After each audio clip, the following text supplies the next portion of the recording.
You'll want to contact the utilities to set up the transfer for the day after closing.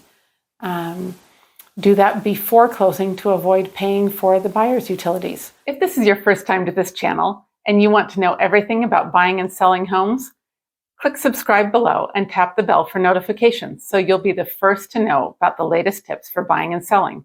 Hi, my name is Kitty Cheney, owner of Chandelier Property Group with eXp Realty, where we provide brilliant solutions. One way we do this is by helping you understand the process of buying and selling a home, the potential challenges, and the common roller coaster of emotions along the way.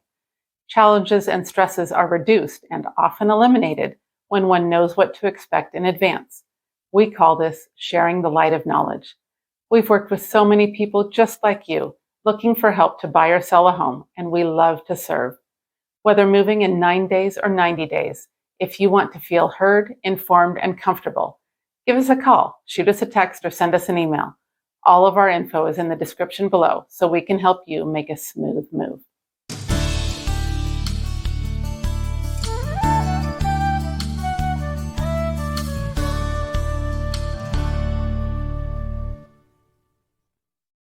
With step 7 of selling your home, we're ready to move out of the home.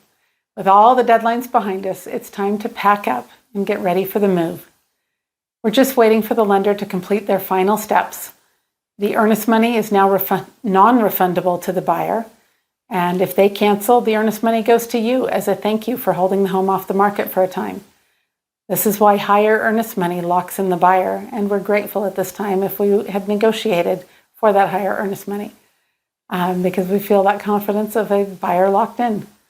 As a story to share with you, I represented a seller at one point where the buyer's financial situation completely changed after all the deadlines, and they could no longer purchase the home, and they did have to cancel, and all the earnest money went to the seller. They were able to put it back on the market and find a new buyer, and they had that earnest money as a concession or as a thank you for pulling it off the market.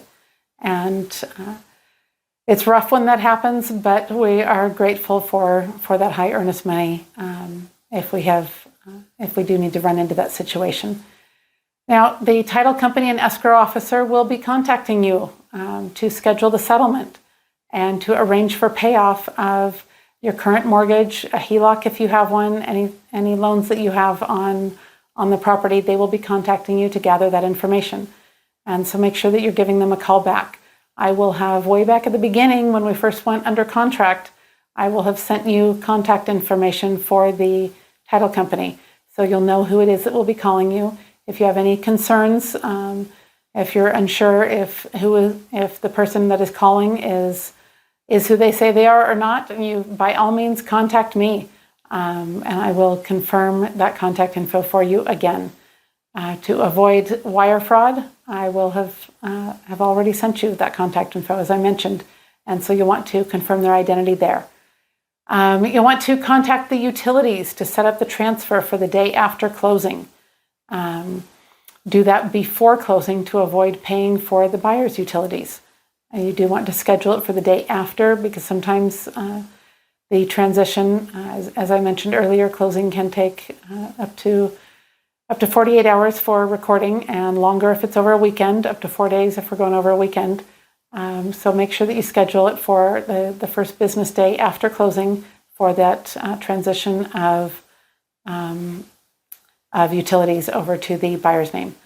The buyer will also be contacting the utilities as well to get it set up in their name. Your job is to contact and let them know that you are selling the property and to no longer be charging you after that time period, the day after closing.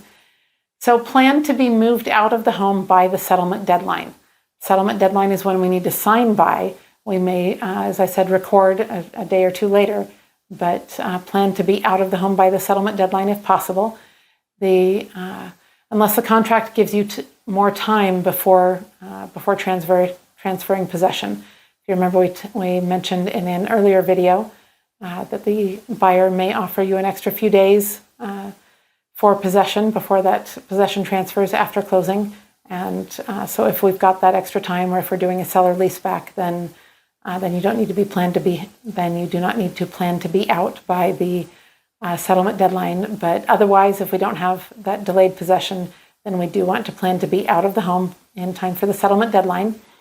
You will leave all house, mail, and HOA, clubhouse keys, and garage door openers in the kitchen, all the keys to everything having to do with the home, and access to any community amenities you want to leave in the kitchen and ready for the buyers. If it is not obvious, then please note the mailbox number, maybe which mailbox. If you're in a community that has community mailboxes, note which one. It's not always the closest one to the home.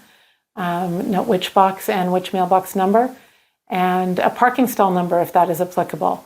Anything like that would be very, very helpful to the buyers so that they know where they need to be going for those things, and so they don't get in trouble with the HOA.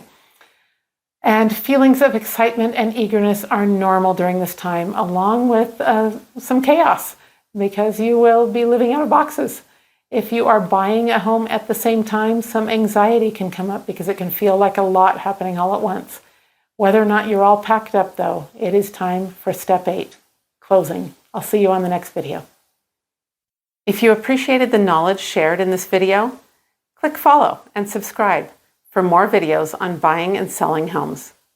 If you're looking to buy or sell a home and want to feel heard, informed, and comfortable along the way, comment below, or even better, call me.